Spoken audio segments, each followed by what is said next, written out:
のスズキがただただエンジンを小さくするわけはない。むしろ本当にさっきから言ってるように鼻先が軽いのでとにかくすごい静かです。しなやかではないんですよ。その見た目に反して割と走りはスパルタンになってるでっていうところがおおって思ったポイントなんですよ。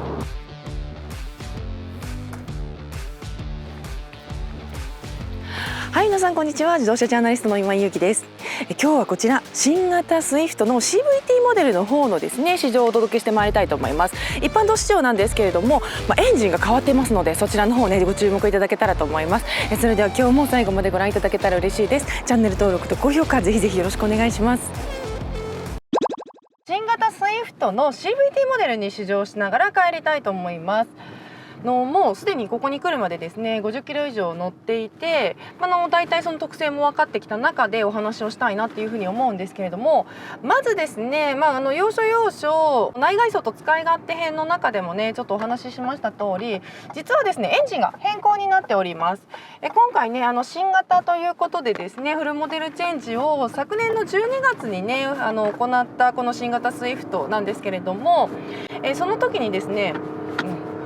これねちょっと話があれですけど、今私ドライブの下のですねM っていうねドライブレンジに入れちゃってたんですけれども、これね何回やっても M に入れちゃうんですよね。なのでこのちょっとこうストロークというかシフトのレバーのところの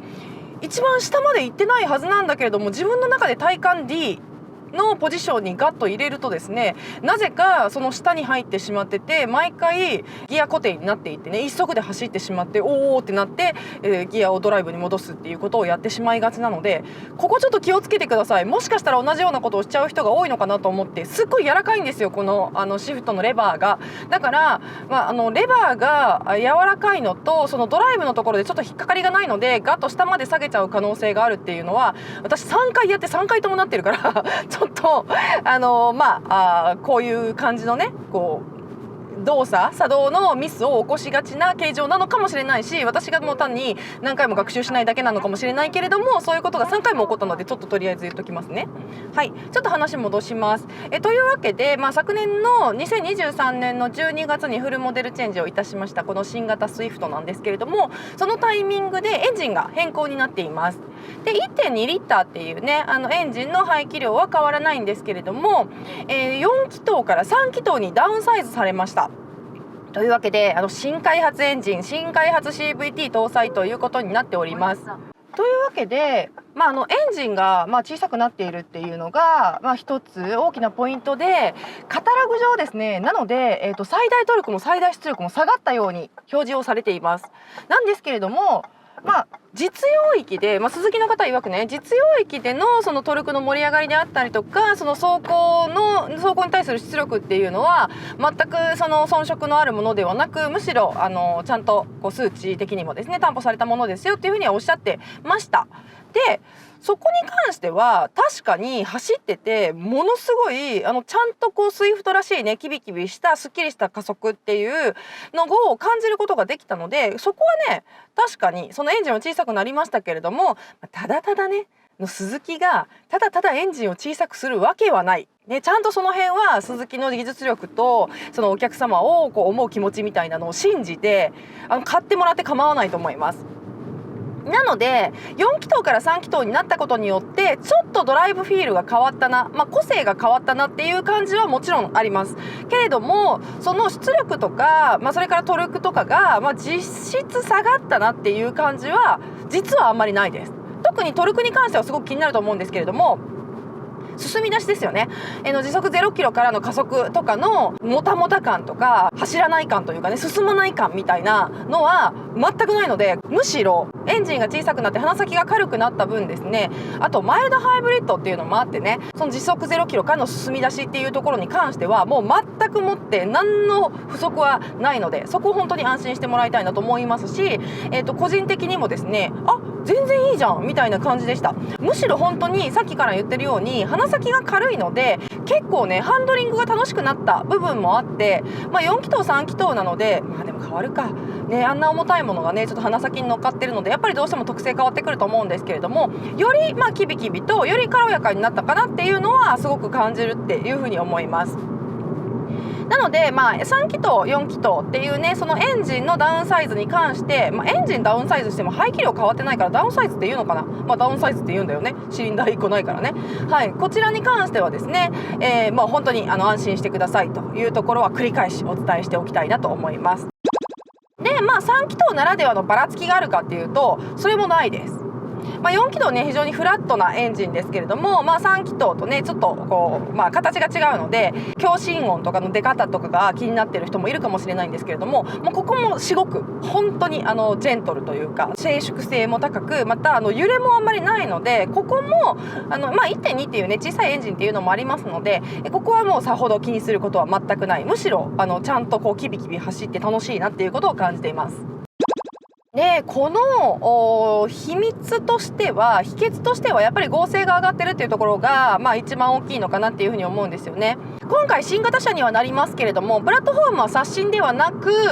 補強という形になります。キャリーオーバーして、悪いところというか、ちょっと足りなかったところに、合成を足すといったような作業が加えられているんですけれども、例えばバッファ材を追加したりとか、高張力鋼板をですね対応したりとか、あとすごく大きいのは構造用接着剤の使用域がすごく広くなったんですね。で、それによってこの構造用接着剤って意外と減衰部品みたいな役割を果たすので、ただ単にこうカチカチになるだけではなくて、少ししなるっていう特性もあるみたいなんですけれども、そういうところが足されているので、非常にこうしなやかなボディになった、かつ光合成になったっていうところは挙げられるかなと思います。この合成っていうのを割と結構しっかりと感じます。っていうのもちょっとね道があんまり良くないところを走ったりとかしたんですよね今回。で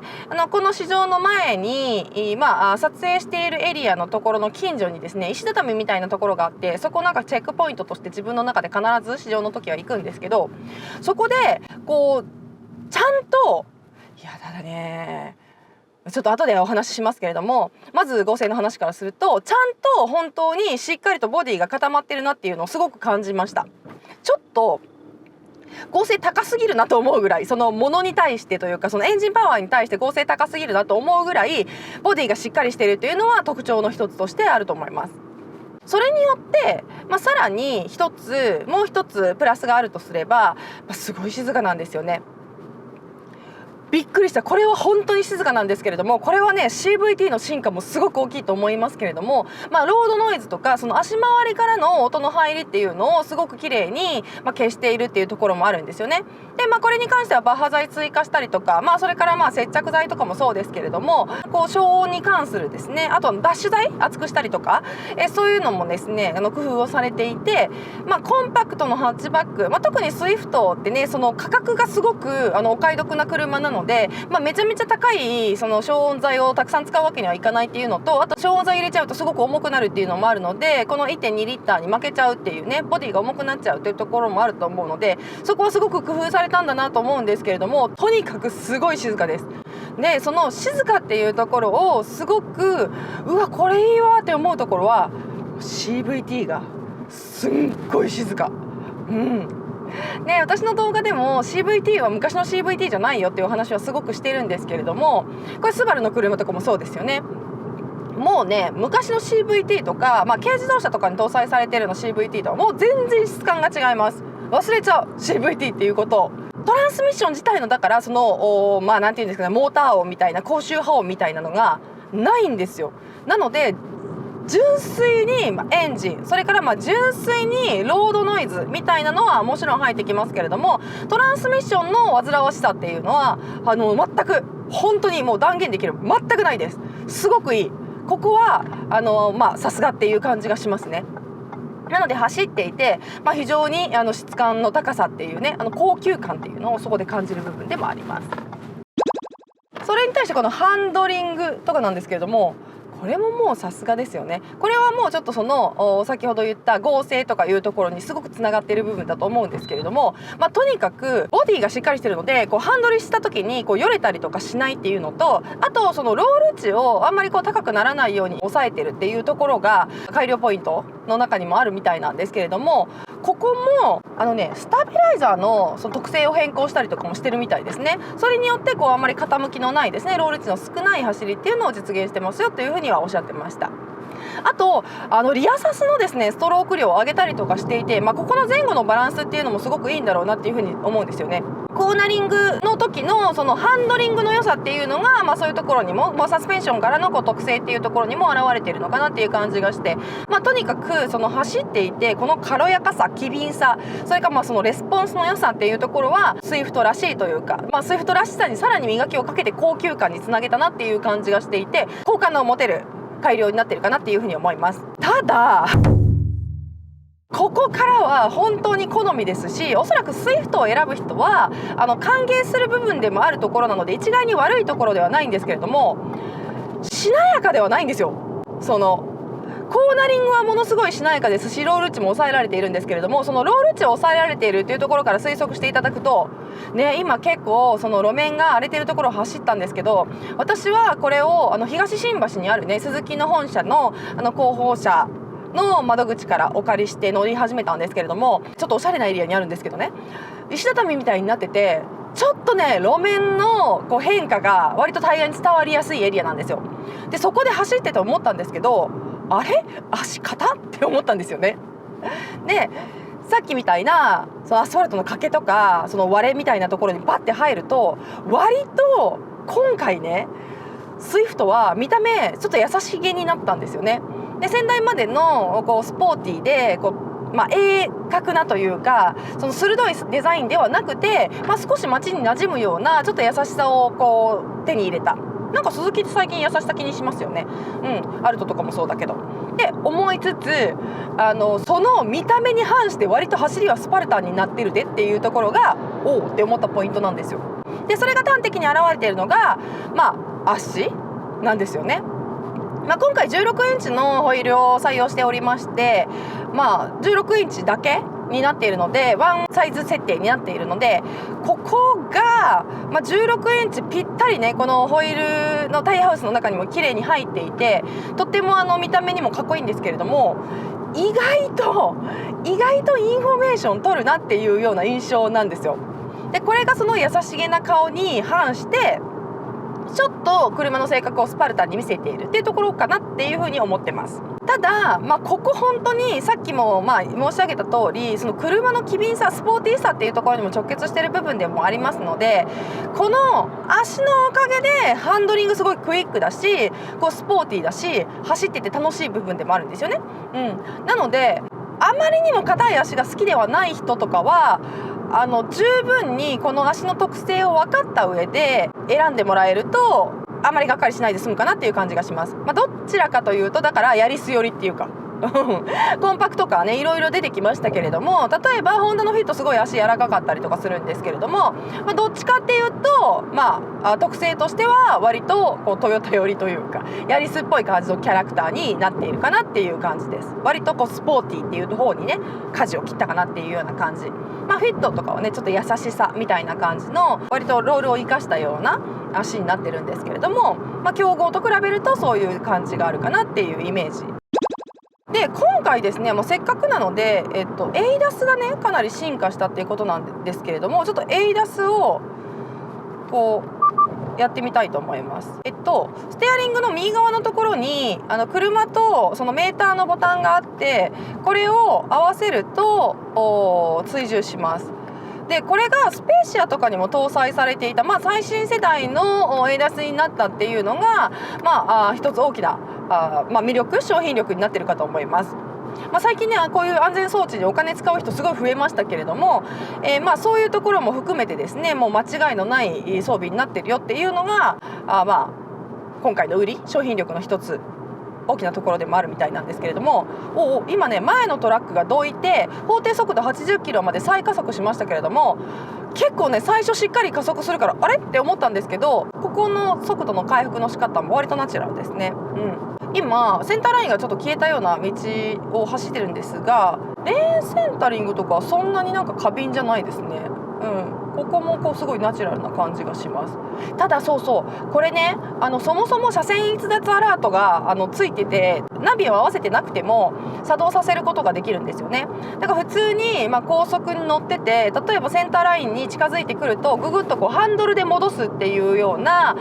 その支援機能もついてるんですけれども、それは割と好き嫌いが分かれそう。結構しっかり戻してくるのでちゃんと目視してるにもかかわらず、少しなんていうんですかね、その隣に走ってる車との距離感とか、それから高速の長いコーナー走ってる時にちょっとだけ膨らんでしまったりとかあるじゃないですか。ああいう時にもうググってこう戻してくるので、ちょっとそこには使用感の好みは分かれそうだなと思いました。ただしっかり効くので、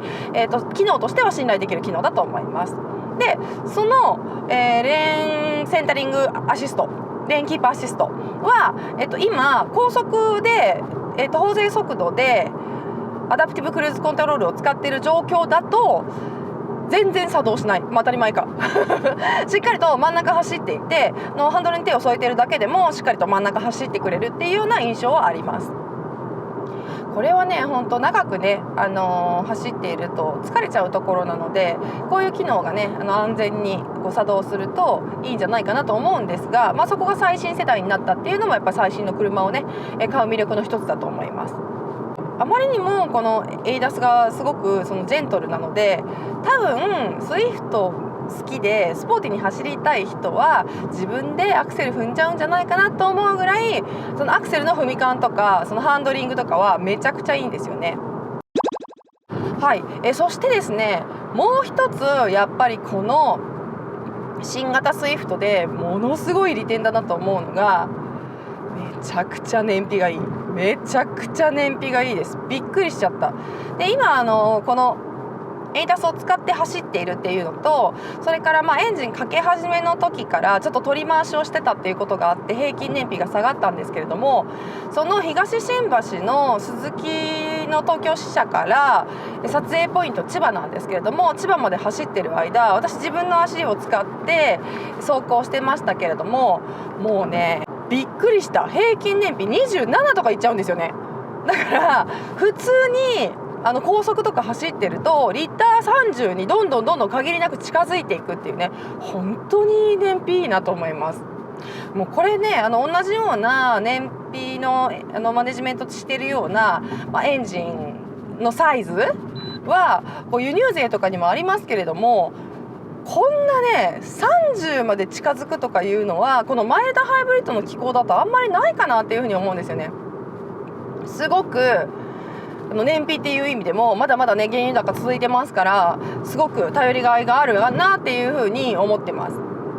で普通に走っててもリッター24割ることあんまりなくて、だいたいアラウンド25ぐらいで走れますので、すごくその辺は使い勝手がいいなっていう感じがしますよね。そうっていうのも含めて、こちら、マイルドハイブリッド、ね、スズキではおなじみになりましたマイルドハイブリッドなんですけれども、このマイルドハイブリッドが今回は私CVT の車に乗ってるんですけれども、MT も実は用意をされております。 5MT が。でこの 5MT にもマイルドハイブリッドが搭載されたっていうのが朗報なんですって。だからこの 5MT の方も多分 MT の人はねちょっと低速で引っ張っちゃうかもしれないんですけども、ローギアでね引っ張っちゃうかもしれないので、それぐらいの燃費はねこの CVT と同じぐらいの燃費は出ないかもしれないんですけれども、それでも、マイルドハイブリッドの良さってやっぱり何かというとですね、エンジンのパワーを全て走行に使えるね、こういう歩行であったりとか、例えばエアコンであったりとか、こういうナビであったりとか、こういう電力のためにエンジンのパワーを使わなくても済むので、ピュアにそのエンジンのトルク出力っていうのをですね走行に使えるっていう走りの楽しさ的なメリットがあるわけですよ。なので、燃費ももちろんそうなんですけれども、単純におそらく走りが楽しい、5MT になってもすっきりとした最初からの加速っていうのを、純粋に楽しむことができるんじゃないかなと思って、そこは走り好きな人にとっても朗報かなっていうふうにも思います。でこの CVT に関してはですね、やっぱりもう燃費にはすごい効果的で、ワクワクしながらねこの燃費の良さっていうのを楽しんでもらえるかなと、走りの楽しさっていうのをそがずに、その燃費の良さっていうのをですね享受できるかなっていうところがもう最大の魅力かなっていうふうにも思います。あとスズキ初採用の技術としてはですね、ドライバーモニタリング機能っていうのがつきました。で、内外装と使い勝手編の時にもお話ししたんですけれども、このメインディスプレイの左端の黒い丸ですね、これがカメラになっていて、この、カメラがですねドライバーの顔をですねずっとモニタリングし続けてくれます。で、眠くなったりとかよそ見したりとかすると、このメータークラスターの中に警告が出ます。で、眠そうだから休憩しましょうとか、例えばよそ見しないでくださいみたいなアラートが出ます。で、実際全然眠くなかったんですけど、トンネルの時に私行きサングラスしてたんですけれどもね、目が見えるタイプの薄い色のサングラスなんですけど、それをしていて、そしたら眠そうなので目が半面になってるから休憩しましょうっていうアラートが出て、ちょっとイラッとしたんですけど空いてるわと思ったんですけど、そんな感じでドライバーが、ちょっと眠そうになってくるとアラートを発してくれるというような機能もつきました。これもですね安全運転支援としてはもう眠くなった後では遅いので、いい機能かなとも思いますが、どうせだったらブレーキ連動とかにしてくれたらよかったなと思って、ただのアラートなんですよ。なのでブレーキ連動はしないっていうのも一つ、割り切った機能ではありますよね。そうで、静粛性の話をちょっと引き続きしたいんですけれども、静粛性の凄さで言うとですよ、今、アクアラインの、地下から地上に出るっていうところで、全車に追従してしっかりと加速していかなければいけないところに来たわけですよ。で、よくあると思うんですね。山道登るとか、例えば今回その途半はできなかったんですけれども、ここの急峻なそのアクアラインの地上に出るところって結構ね勾配がついていて、結構ねしっかりと坂道なんですけれども、だから回転数でいうとだいたい4000回転ぐらいまでは行っちゃうわけですよね。それまで結構トロトロしてたので、そこからしっかりと加速して、速度に乗せていかなければいけないっていう感じのところ、4000回転ね、ここまで上げても意外とエンジンもうならないし、うなるんですけれども、それがしっかりと遮音されているし、あとやっぱり CVT の音がしない。もうね、本当にもう一つボディ分厚くなったのかなって思うぐらい、ちょっと搭載位置が遠くなったのかなって思うぐらい、すごくねしっかりと消音されているところは結構びっくりしました。ここはねちょっと静粛性っていう意味では、山間部とかに住んでる方もですね、3気筒になったからといってやっぱりここもエンジンちっちゃくなったしなって思わなくても全然いいところです、いやね、むしろですよ。合流であったりとか、それから再加速の時ですよね。車線変更の時とか追い越しの時とかって割と、エンジンが小さいので2000回転から3500とか、割とそれぐらいの回転域までは容易に行ったり来たりするじゃないですか。で、その時に割としっかりいい音が鳴る。これもいい音、低いブンみたいなちょっとね上質なサウンドが鳴るんですよね。ここは結構私の中で萌えポイントかもしれないです。いいエンジン、いいスポーツカーのエンジンみたいな音がするんですよね。これがめっちゃ気持ちいい。だからちょっとこのエンジンの音を聞きたいがためにですね割と低い速度からアクセルを踏んでいくっていう時のあとアクセルのレスポンスがいいんですよね。ちょうど過敏すぎないし俊敏すぎないし、踏んで踏み感があるというかね、そのペダルを割としっかり踏んだ先に加速が生まれるので、この加速感の膨らみのところのタイミングが自分が走りたい気持ちとうまくリンクするというか、だからこのエンジンサウンドの付け方というか加速の付け方とペダルの味付けの仕方は割と私は好み。結構深めに踏むみたいな、深めに踏ます、しっかり踏ますみたいな感じのペダルになってます。ここもいいポイントかなと思います。あと実質的な運転のメリットとしては、この車半日ぐらい乗ってるんですけれども、車のね四角いんですよね、ボディが。なのでこのボディのそのディメンションをすごくつかみやすい。もちろんコンパクトっていうのもあるんですけれども、四隅が分かりやすいんですよ。だからドラポジの作り方もすごく上手で、何が一番楽かというと駐車一発絶対迷わない。もうもちろんコンパクトなボディサイズっていうのもあるんですけれども、1回でサクッて止めれる、本当に気持ちいいです。でこれはそのちゃんとこうディメンションがこうまっすぐっていうのもあって、そのボディ、そのなんていうのかな、ボディのつかませ方が上手、ドライビングポジションの作れ方っていうのがすごく成熟してるのかなっていうふうに思わせるところでした。曲がって止めちゃう車ありますからね。というわけで非常に各所、質感の高い新型スイフトではあるんですけれども、ここで2つ自分の中でちょっと NG ポイントがあるので、そこも正直にお伝えしておきたいんですが、1つウインカー、これがしっかり押さないとダメなやつなんですよね。だからよく、最近ね、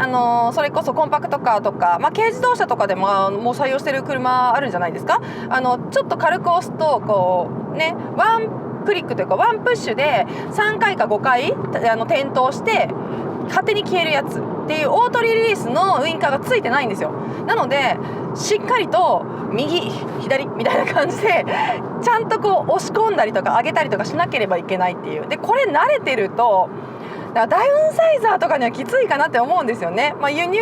とかだと、もちろんもうちょっとこう価格帯は上がりますけれども、こういうその便利機能っていうのはちゃんとついているので、このオートリリース機能がウインカーにないのはちょっと厳しいかなと思います。であともう一つ、ブレーキで、このブレーキなんですけれども、先代からするとかなり改善されたっぽいんですよね。なんですけれども、こうしっかり改正してるとかいうその走行中の改正感っていうのは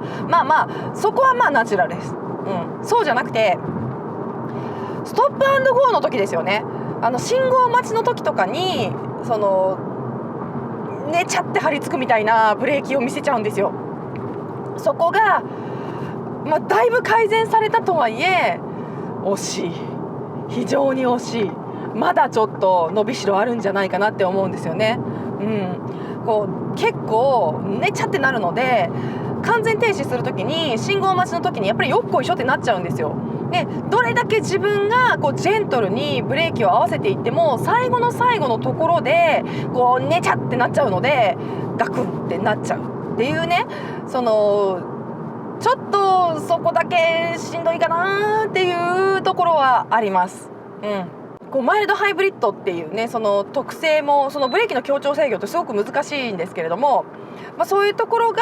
が、もうちょっとこう洗練されると嬉しいかなっていうね。ただ一旦走り始めるとめちゃくちゃ快適それは間違いないですね。ちょっとこの先でブレーキ踏めそう、はい、ブレーキ踏んできました。でここの辺はすごい奥の方でもちゃんとコントロールできる。ここのところね、一番最後のところどれだけちょっと抜きで合わせたとしても、こう最後こう機械的にってこうねピッてこう止めちゃうのでカクッってなっちゃうんですよ。で最後のそこのコントロールはもう自分の足ではできないんですよね。でそこがちょっと辛いかなっていう感じがします。残念。ただですね、全体的に見てやっぱりスズキってものすごい欧州で販売ボリュームがある車で、特にねスイフトとかそれからスイフトスポーツは、ドイツとか、欧州でとてもよく見かける、本当に愛されてる車だなと思うんですよね。だからモデルチェンジがものすごい気合が入っていて、グローバルで人気のモデルにふさわしい、高品質なもう前向きな、非常にこうユーザーの顔をしっかり見た改善がなされているっていうところがめちゃくちゃ好感ポイントです。なので今回も全体的に質感もめちゃくちゃ上がりましたし、走りの方も洗練されて、そのスイフトらしさっていうのが磨かれたので、何が気になるかというと、個人的にはやっぱりスイフトスポーツ早く出ないかなっていうねことが気になっちゃいますよね。ただそこまででもないから MT 欲しいなっていう人もいると思うので、ちょっと MT はですね追ってレポートしていきたいなと思います。でこれはちょっと乗ってみたいなっていう気持ちがすごく